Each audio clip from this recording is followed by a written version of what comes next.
फारूक साहब, जितना जोर लगाना है लगा दो। अब कश्मीर में अगर फहरेगा तो हमारा प्यारा तिरंगा ही फहरेगा। हम फिर से सुप्रीम कोर्ट जाएंगे और कानूनन इसको वापस लाएंगे। जिसने आतंकवादियों के साथ बिरयानियां खाई है, वो सब कच्चा चिट्ठा हम खोलने वाले हैं। केंद्रीय गृह मंत्री अमित शाह जम्मू कश्मीर के चुनावी दौरे पर पहुंचे। नौशेरा में चुनाव प्रचार के दौरान शाह ने आतंकवाद, 370 और पाकिस्तान को लेकर फारूक अब्दुल्ला पर निशाना साधा। शाह ने कहा, फारूक चाहते हैं हम आतंकवाद को लेकर पाकिस्तान से बातचीत करें। वो ये भी कहते हैं कि अनुच्छेद 370 को वापस लाएंगे, लेकिन ये नहीं जानते कि अब अनुच्छेद 370 को कोई वापस नहीं ला सकता। तो वहीं शाह के वार पर फारूक ने भी पलटवार किया। उन्होंने कहा, सरकार चीन से बात कर सकती है तो फिर पाकिस्तान से क्यों नहीं बात कर सकती। फारूक अब्दुल्ला कहते हैं हम धारा 370 वापिस लाएंगे। अरे अब्दुल्ला साहब, 3 पीढ़ियां चली गई और 3 ला दो। अब धारा 370 कोई वापिस नहीं ला सकता। रैना ने कहा यहां हमने बंकर बनाए हैं। अच्छा ही किया भाई, बना दिए बंकर, कभी कभार काम आएंगे।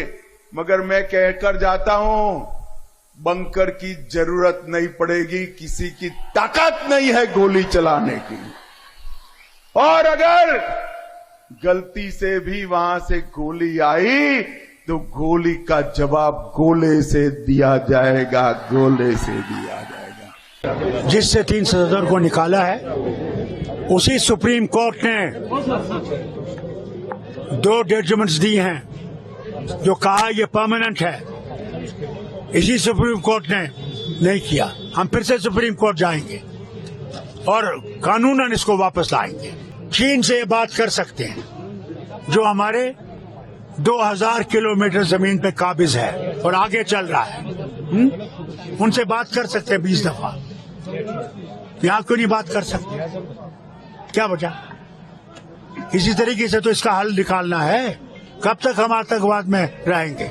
कब तक हमारे लोग मरते जाएंगे? जम्मू कश्मीर में 10 साल बाद विधानसभा चुनाव हो रहे हैं। 2019 में आर्टिकल 370 हटने के बाद ये पहला विधानसभा चुनाव है। यहाँ 90 विधानसभा क्षेत्र हैं, जिनमें 7 अनुसूचित जातियों के लिए और 9 अनुसूचित जनजातियों के लिए रिजर्व हैं। 25 सितंबर को दूसरे फेज और 1 अक्टूबर को तीसरे फेज की वोटिंग होगी। 8 अक्टूबर को नतीजे आएंगे।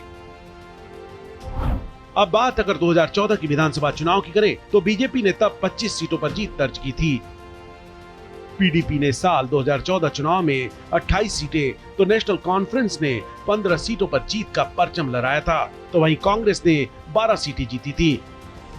इसके बाद बीजेपी और पीडीपी ने मिलकर सरकार बनाई थी और मुफ्ती मोहम्मद सईद तब मुख्यमंत्री बने थे। अगर 2014 का इतिहास इस बार फिर से रिपीट होता है तो कांग्रेस और एनसी के लिए 370 को वापस लाने का सपना ही रह जाएगा। जम्मू कश्मीर विधानसभा चुनाव के नतीजे 8 अक्टूबर को आने हैं। ऐसे में सभी पार्टियां पूरी ताकत के साथ चुनाव प्रचार में जुट गई हैं। अब देखना होगा कि जम्मू कश्मीर की जनता किसकी किस्मत चमकाती है। Bureau report, Bharat express.